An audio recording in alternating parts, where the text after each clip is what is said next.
Cotton, field team leader, it's time. It's time?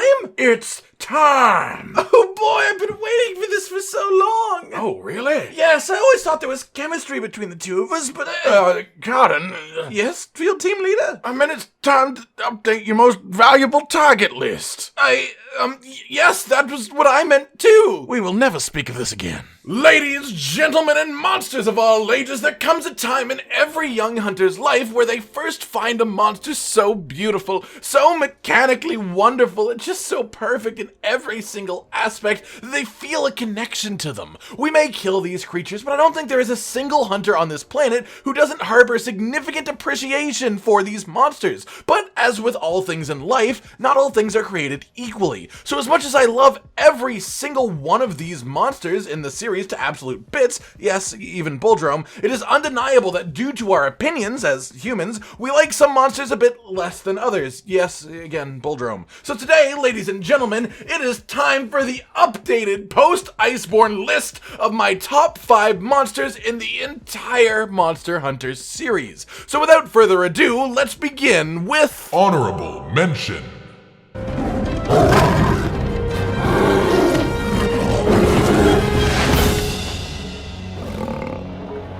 Burrows. This one's actually going to surprise a lot of people to see anywhere close to my list, probably. But I have so many positive things to say about Burrows right now, honestly. The more I've fought his new Iceborne incarnation, the more I've just slowly gained a massive appreciation for him. If there's one thing that I can say about Burrows, is that I think he's made the biggest leap from the old world to the new, and I'm not talking about his pounce. No, what the heck, I'll laugh anyway. I'm talking about quality, and not just visual quality, even though the enhanced detail really helps out with his various textures. I'm talking more about the fight itself. Burrows' whole animation style has changed. He doesn't really pause between animations, at least in the same way, and that ungodly moment where he just stares at you while you hit him is pretty much gone. And instead, it has all been replaced by a million telegraphs. Iceborne Burrows is just ludicrously fast, ridiculously speedy. His attacks themselves feel like they come almost out of nowhere until you watch them. Each specific attack has an animation that comes before it, putting his paws beside each other, turning his body to the side, coiling inwards to prepare a tail swipe. He has become just one of the most patternable, learnable monsters in the series, in my opinion. Burrows has improved so ridiculously that he made it from not being anywhere close to my radar to being in my top 10 of all time. And while he sadly isn't quite on this list, I really feel like he deserved a bit of love and attention for just how much he has improved. What a fantastic job, honestly. Number 5. Is it just me? Or are they looking at me? Or are they just making me think they're looking at me? You've been watching too many old Dark House pitches. Shara Ishvaldo. Oh man, this one took some time to really settle with me, honestly, because let me tell you, when I first did this fight, I thought it might be even higher up on this list. It is just such a ridiculous spectacle, to the point that it made me not think about my other favorite monsters for a few days. Don't get me wrong, there are some badass spectacle fights in the game, and even as of recently, we've had the adult version of Xeno'jiiva come in with a number of moves that are just breathtaking. But as awesome as that is, I guess at the end of the day, on a personal level, it just doesn't surpass Shara Ishvaldo. That feeling of first encountering him in rock form and just thinking, what the hell is this? What have I gotten myself into? When the hell did magic start being this prominent in Monster Hunter? And why am I fighting Gravios' great-great-grandfather? It's awesome. It is unique as all hell, and past the visual level, which again is fucking awesome, past this is the fight, which in this stage is again just unlike anything we have seen before. He literally sinks into the floor to turn into a fucking hand spider, because he has wing fingers, and while Valstrax, for example, had these kind of wing appendages, they weren't done quite like this, where Shara's really feel like just giant fingers, and he uses them as such. He slams them down at you like hands. He turns them into a bulldozer every once in a while, and just puts them all on the floor in front of him while he charges, and this stage of the fight is just you chipping away at his external shell. Every once in a while he roars this piercing sound, except he doesn't. It isn't a roar, it's fucking wind. I surrender!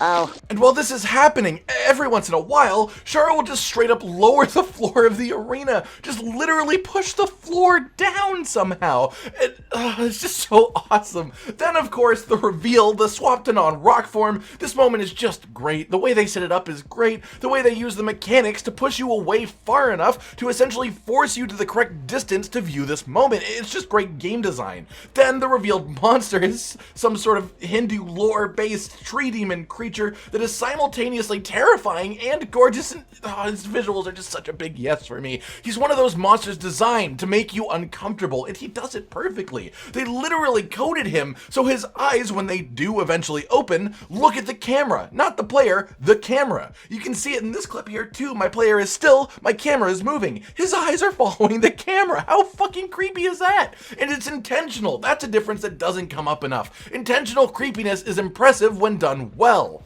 All of his elemental-ish, I guess, attacks are vibration-based, which is just absolutely sick and unique, and he has such ridiculous control of it, too, to the point where he can zap you with a tiny blast from one finger or do some really giant blast, too. On the whole, this fight is just such a spectacle, and I don't think I will ever forget the experience of seeing it for the first time, and even after the first time, it's still just a blast. I just love it. Enough said. Number 4. The elders tell of a young ball much like you. He bounced 3 meters in the air. Then he bounced 1.8 meters in the air. Then he bounced 4 meters in the air. Zam Trios. This one might be a bit less wordy than the last, but I guess that's what happens when the list jumps from literal final boss giant monster to lower mid-tier creature. But Zam Trios just makes me smile, man. And at the end of the day, I don't think there's a huge amount more I could ask for from a monster. His general sharkiness is a plus. Sharks are awesome. I was an edgy youngling. I loved sharks when I was younger. And these days, I still love sharks, just, you know, for different reasons. Before, it was because they were cool and dangerous, and now it's because they're cute as hell. Sharks are cute. There, I said it. But they're still cool, too, which is an unusual combination to me. Zam Trios is a shark, but he is a shark with legs, and sharks don't normally have legs. No, they don't. But more importantly, he has ice beams, which are great, and not just forward ice beams, but he literally does things like full spins on the floor to beam in an almost 360-degree arc like he's breaking out some sort of breakdance moves. He digs into the ice and swims like a proper shark, and then when he is enraged, he gets this fucking ice armor that just looks gorgeous. Like, okay, shark, cool as hell. Ice armor shark, cool as hell. And what?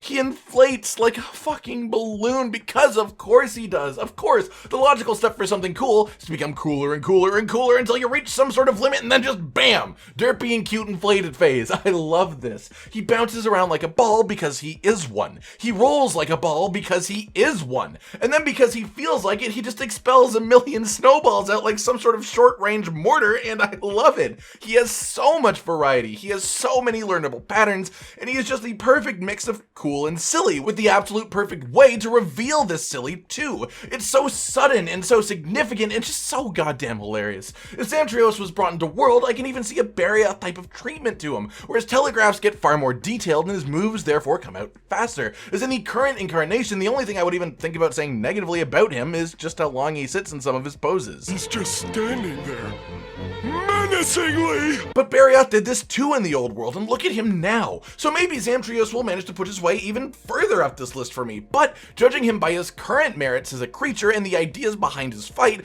Zam Trios is an easy choice for my number 4. Number 3. Come to the beach, Charlie. Come to the beach. You'll be smiling each and every time you come to the beach. Coral Pookie Pookie. This one is a little bit obvious, both in terms of being on this list and in terms of why he's here. First up, the color scheme. Coral Pookie is just beautiful. He fits in the Coral Highlands just perfectly, easily as well as any creature that was designed to be there from the ground up, not to mention a goddamn subspecies of an ancient forest monster. His interactions with the environment are fantastic, and the way he just consumes whatever the hell he feels like really resonates with me. And his face is just so damn cute. It's the same Pookie face that was always cute, but the colors just really enhance it for me, honestly. His attack attacks, though, are actually the main reason for this. Never in my life did I expect to see a low-tier monster, because as sad as it is, Coral really is quite low-tier, power-wise, that has this unique of a moveset. He is so unusual in so many ways, and you can tell the developers just had so much fun designing him, and it just shines through his fight perfectly. The beams coming from the tail, first off, is a massive deal, and they play with it a ton. He has things like wrapping attacks that go from one side to the other through the back, little forward line beams, and then of course the big one where he just flies up in the air and paints a giant swirl on the floor that you have to run under him to dodge.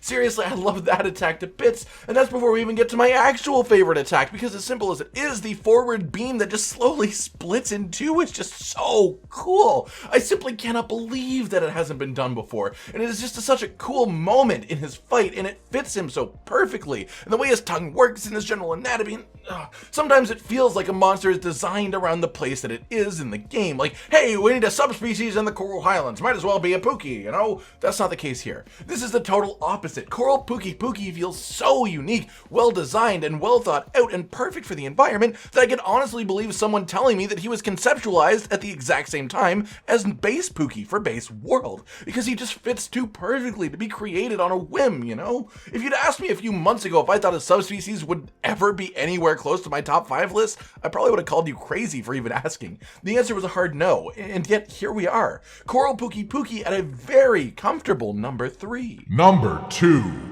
Climatic conditions and exposure day and night to bleak and stormy weather affected our film, which accounts for the misty results. But this is unimportant in comparison to the achievement of filming the monster itself for the first time in history. Namiel.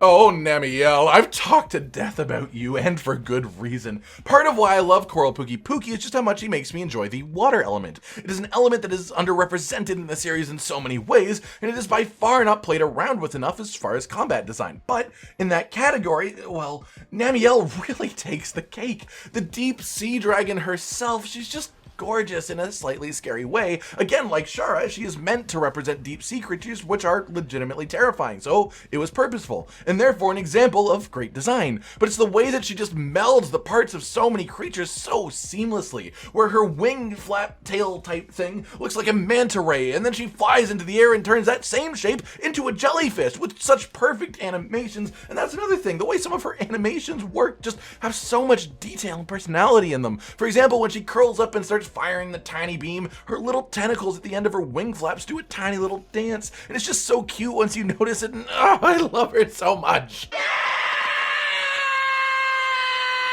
And we haven't even gotten to any of her actual fight mechanics, of which there are so many cool ones. She was the first Iceborne monster to put proper patches on the floor, and yes, other monsters did it in the same expansion, so it isn't necessarily unique, but she was the first in the natural progression, and that sticks with you, or at least it stuck with me, and the way that she uses them is fantastic. When on her own puddles, she has enhanced mobility and can slide around almost like Mizitsune, but she also uses them to enhance simply the majority of her abilities. From the tiny beam that makes the puddles shoot up water after it, to pulling the water in and essentially tremoring the hunter at range, to sending waves across them that send you flying, and the big kaboom, turning them into little mines through the use of bioenergy, because she of course has thunder powers, which legitimately exist purely for the purpose of augmenting her water abilities, which is just so cool, and it fits her anatomy and her look, and it just as a whole, it comes together so nicely. And of course she has her massive zone-ending attack, which is just gorgeous too.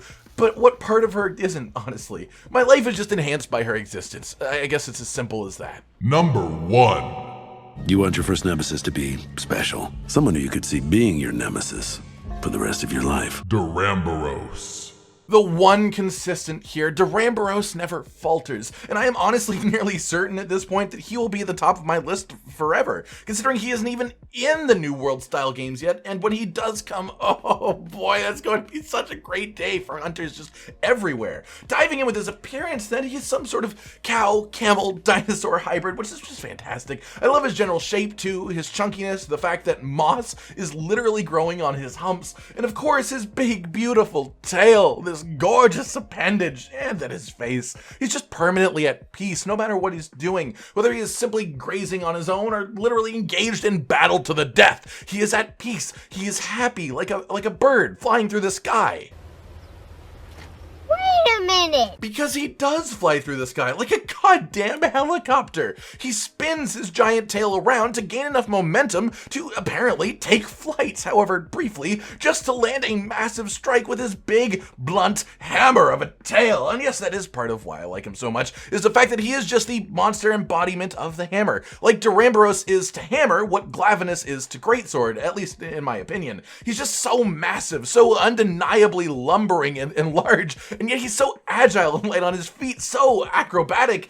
I think what gets me the most is when he does do this attack, I'm never 100% sure if he's doing it to try and hit me, or if he's just spinning because spinning is fun, and that makes me smile. He makes me smile every time I see him, whether actually fighting him or even just in passing. If I literally have a thought that reminds me about Duramboros, it makes me smile. It makes my day better. His pure existence improves my mood, and if that isn't just the best praise I could possibly give a monster, I don't know what is. It's not even as tangible as a thing with him, honestly. With the other monsters, I can spend hours talking about how cool they are on a purely mechanical level. And sure, Duramboros is neat mechanically, but just the feel of his fight and him as a creature, the literal feeling of it all is what puts him here for me. And I don't know how to explain that in any more detail than this. The words just don't exist.